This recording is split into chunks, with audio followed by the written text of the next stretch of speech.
खेला होबे, ये वो शब्द हैं जो ममता बनर्जी ने दिए हैं। ममता बनर्जी पश्चिम बंगाल की 3 बार की मुख्यमंत्री रही हैं। इस बार चौथी बार मुख्यमंत्री की पूरी तैयारी और दावे के साथ इस समय टेलीविजन स्क्रीन पर बैठ के रुझान जरूर देख रही होंगी और एक एक बारीकी पर उन्होंने नजर बनाई होगी। स्वागत है आप सभी का, आपके साथ मैं हूं कंचन डोगरा, मेरे साथ मेरे सहयोगी अनुपम इस समय मौजूद है। 5 राज्यों के विधानसभा चुनाव के आज नतीजे आने हैं। 4 मई का दिन बहुत बड़ा दिन और सबसे बड़ा राज्य, सबसे महत्वपूर्ण राज्य अगर कह लिया जाए यहाँ पर तो पश्चिम बंगाल, जिसके ऊपर सबकी निगाहें इस समय टकी हुई हैं। ममता बनर्जी यदि अनुपम चौथी बार जीती हैं तो ये इतिहास हो जाएगा, इतिहास के पन्नों में उनका नाम दर्ज हो जाएगा। और अगर पश्चिम बंगाल में बीजेपी की सरकार आ जाती है तो ये बीजेपी पार्टी के इतिहास के लिए आज का दिन इतिहास के पन्नों में दर्ज हो जाएगा। आपके पास आऊं, आपसे और विश्लेषण लूं, इस वक्त का बिल्कुल करंट सिनेरियो समझा देते हैं अपने दर्शकों को। इस समय क्या स्थिति है रुझानों की, जिसमें 104 पर इस समय टीएमसी चल रही है और अगर बीजेपी की बात करें तो 159 पर बीजेपी चल रही है। ये रुझान है, इसको हम नतीजे नहीं बता रहे हैं, लेकिन मार्जिन बहुत बड़ा देखा जा रहा है, अंतर बहुत बड़ा देखा जा रहा है। अगर ऐसा जो एग्जिट पोल में अनुपम देखा गया है वो एग्जैक्ट पोल हो जाता है और बीजेपी जीत जाती है पश्चिम बंगाल में, तो क्या लग रहा है आपको? ये बड़ा बदलाव सिर्फ पश्चिम बंगाल तक सीमित नहीं, पूरे देश तक जाएगा। क्या सबसे बड़ी बात यहाँ पर यह कंचन जी, जिस तरीके से आपने फैक्ट्स को रखा है, बदलाव की बात होती है। जब बदलाव की बात होती है, आप इस बात को जानते हैं कि कोई भी सरकार अगर 15 साल तक किसी राज्य में है तो उसके खिलाफ एंटी इनकम्बेंसी होती है। भले ही वो एंटी इनकम्बेंसी के फैक्टर्स काम कर रहे हैं कि नहीं कर रहे हैं, ये कई बार देखा गया। चाहे अगर आप देखें कि 15 साल का जो ममता बनर्जी का शासन है,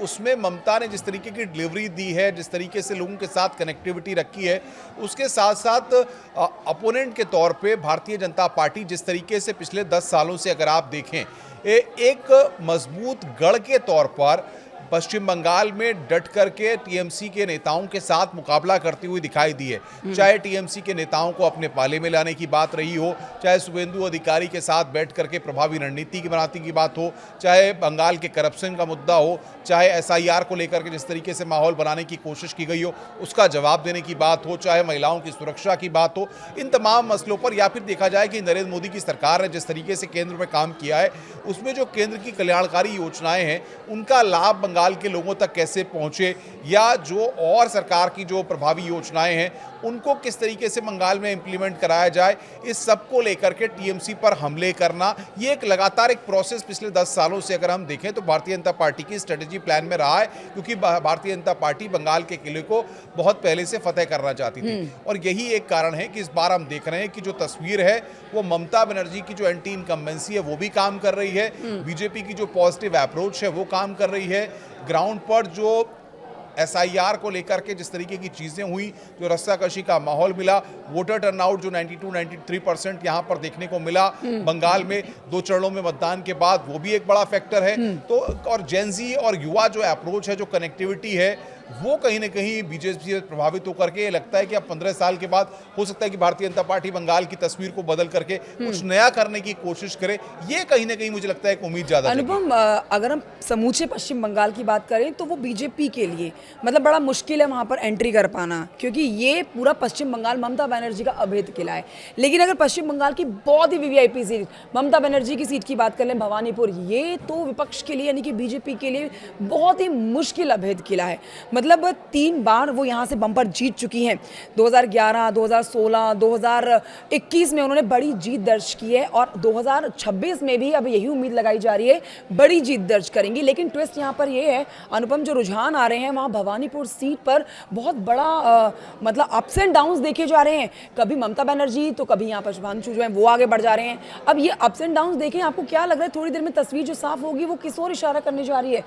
क्या यह अभेद किला बना रहेगा ममता बनर्जी का, या आपको लग रहा है इसमें सेंधमारी होने जा रही है? देखिए, सेंधमारी की जहाँ तक बात है, मुझे जैसे लगता है कि आने वाले वक्त में जिस तरीके की तस्वीर उभर कर सामने आनी है, वो तस्वीर ये बता रही है कि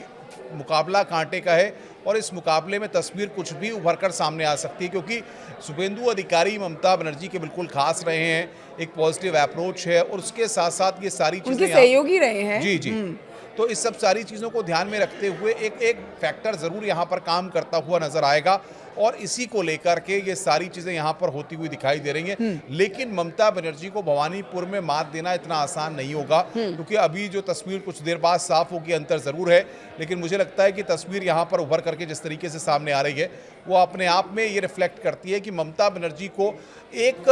प्लान्ड वे में एक ऑर्बिट के अंदर घेर करके, मुद्दों को घेर करके और पॉलिटिकली एक अप्रोच के तहत जिस तरीके से भारतीय जनता पार्टी ने काम किया है बीजेपी ने, वो कहीं ना कहीं एक बड़ी फैक्टर यहाँ पर कही जा सकती है, एक प्लान्ड अप्रोच भी कहा जा सकता है। बिल्कुल, भवानीपुर मिनी इंडिया कहा जाता है। जी। यहाँ पर बंगालीज हैं, नॉन बंगालीज की संख्या भी अच्छी है, 35% के करीब है और 24-25% यहाँ पर मुसलमान भी हैं, इसलिए इसको मिनी इंडिया कहा जाता है और बहुत ही महत्वपूर्ण ये सीट है। अगर खुदा ना खास्ता देखिए ये सीट अगर हार जाती है ममता बनर्जी, क्योंकि पिछली बार नंदीग्राम की सीट वो हार चुकी हैं, वहाँ से उनको हार देखनी पड़ी थी, लेकिन इस सीट से वो जीत गई थी और फिर वो विधानसभा पहुंची थी। लेकिन अगर ये सीट उनके हाथ से निकल जाती है तो बहुत बड़ा नुकसान, या फिर कहिए कि 2026 का पश्चिम बंगाल का जो चुनाव ममता बनर्जी लड़ रही हैं वो सिर्फ अपनी सीट बचाने के लिए नहीं बल्कि वर्चस्व की लड़ाई के लिए लड़ रही हैं। बहुत बड़ा नुकसान टीएमसी देखेगी। बिल्कुल, जाहिर तौर पर देखिए ये नुकसान तो है, और जब आप 15 साल से सत्ता में हो और किसी राज्य की बागडोर आपके पास हो तो उसके बाद कई सारी चीज़ें ऐसी होती हैं कि जो रिफ्लेक्ट होती हैं, जो एकदम से पता लगती हैं, क्योंकि जाहिर तौर पर कि आप जनता का भरोसा जीत चुके होते हैं उन 15 सालों में, और जो बेसिक फैक्टर्स होते हैं या तमाम जो चीज़ें होती हैं वो कहीं ना कहीं जनता को प्रभावित करती हुई या तमाम वोटर्स को प्रभावित करती हुई। लेकिन आप इस बात को समझिए कि बंगाल में जिस तरीके से पॉलिटिक्स हुई, जिस तरीके से भारतीय जनता पार्टी ने बंगाल को एक तरीके से पूरा घेरा बना करके प्रत्याशियों के चयन से लेकर के प्रचार से लेकर के उत्तर प्रदेश के मुख्यमंत्री योगी आदित्यनाथ की जिस तरीके से वहाँ सभाएं हुई और बाकी नेताओं की वहाँ पर सभाएं हुई, तो आप ये समझिए कि एक सेंट्रिक सिस्टम जिस तरीके से भाजपा ने प्लान्ड वे में काम किया है वो मुझे लगता है कि कहीं ना कहीं ममता बनर्जी के लिए मुश्किलें खड़ी कर गया इस बार। ठीक है, तो खेला हो बे यहाँ होने दिख रहा है आपको, लेकिन एक और राज्य जहाँ पर खेला होता हुआ नजर आ रहा है, मतलब तमिलनाडु की मैं बात कर रही हूँ। यहाँ पर सुपरस्टार से आज जन नेता बनने का तक का जो सफर विजय ने तय किया है, उनकी पार्टी ने कमाल कर दिया है। मतलब ऐसा लग रहा है कि यहाँ पर ना सिर्फ अपनी राजनीति की जड़ें मजबूत कर ली है बल्कि पूरे प्रदेश के नौजवानों का, युवाओं का विजय ने वोट हासिल कर लिया है। अनुपम, बिल्कुल, देखिए जाहिर तौर पर, और जिस तरीके से अगर आप देखें कि तमिलनाडु में, क्योंकि अक्सर हम ये मानते हैं कि जैसे उत्तर प्रदेश की बात होती है, हम समाजवादी पार्टी की बात करते हैं, बीएसपी की बात करते हैं, जो क्षेत्रीय दल हैं उनकी बात करते हैं कि उनका प्रतिनिधित्व बहुत ज़्यादा है। और आप देखिए कि जैसे उत्तर प्रदेश में अगर और भी राजनीतिक दल, अगर आज़ाद समाज पार्टी की बात करें, चंद्रशेखर ने जो पार्टी बनाई, या और किसी और की बात करें, तो कई दल ऐसे हैं, लेकिन उनका प्रभाव कितना बन पाया, कितनी जल्दी बन पाया और कितना वोटरों के बीच में अपना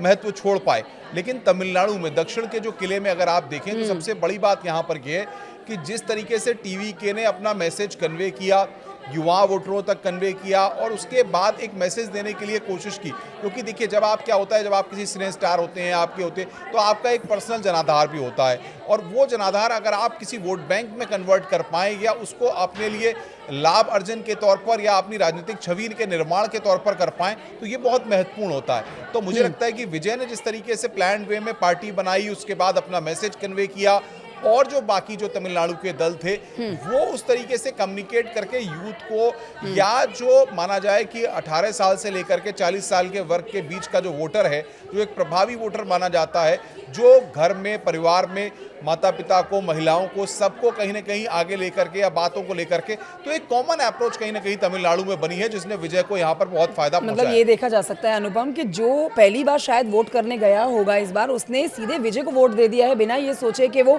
पार्टी को वोट दे रहे हैं। उसने सिर्फ विजय का चेहरा देखा, एक युवा चेहरा देखा राजनीति में और उसे वोट दे दिया। ज़्यादा समय मैं आपका अब नहीं लूंगी, बस अंतिम एक आपसे और टिप्पणी लेना चाहूँगी कि 5 राज्यों में चुनाव है। इसके अलावा तमिलनाडु, पश्चिम बंगाल के अलावा असम है, पुडुचेरी है, केरल है, जिसमें असम की अगर बात कर ली जाए तो क्लियर चिट यहाँ पर सीधे बीजेपी को मिल रही है, मतलब पूर्ण बहुमत की सरकार मिलने जा रही है। जो रुझान आए, जो माफ़ कीजिएगा, जो एग्जिट पोल था उससे भी बड़ी जीत जो है असम में बीजेपी दर्ज करने जा रही है। बिल्कुल, देखिए असम का जिस तरीके से भारतीय जनता पार्टी ने बहुमत हासिल कर लिया है, वो अपने आप में रिफ्लेक्ट कर रहा है कि भारतीय जनता पार्टी एक बार फिर वहाँ पर सरकार बनाने जा रही है। और केरल की बात करें या पुडुचेरी की बात करें, तो सबसे बड़ी बात यह है कि केरल में जिस तरीके से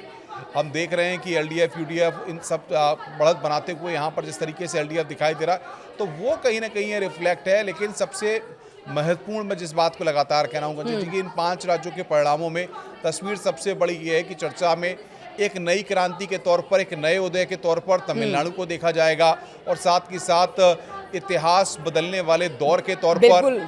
पश्चिम बंगाल को देखा जाएगा। अब हम अपने इस वीडियो का समापन करें उससे पहले अपने दर्शकों को बता देते हैं, थोड़ी देर के बाद तस्वीर साफ होगी, लेकिन इस समय का करंट अपडेट आपको दे रहे हैं। बीजेपी 167 पर आगे चल रही है, 68 हो गया है अब, और यहाँ टीएमसी जो है वो 102 पर आगे चल रही है। मतलब यहाँ पर भी पश्चिम बंगाल में भी हम देख रहे हैं कि बीजेपी पूर्ण बहुमत की सरकार बनाने जा रही है। अगर यही स्थिति बरकरार रहती है, थोड़ी देर के बाद ये रुझान नतीजे बन जाते हैं, तो आप मान के चलिए कि एक बहुत बड़ा सत्ता परिवर्तन पश्चिम बंगाल में हम देखने जा रहे हैं। बिल्कुल। और सबसे बड़ी चीज़ क्या है, मैं जाते जाते अंतिम एक बात कहूँगा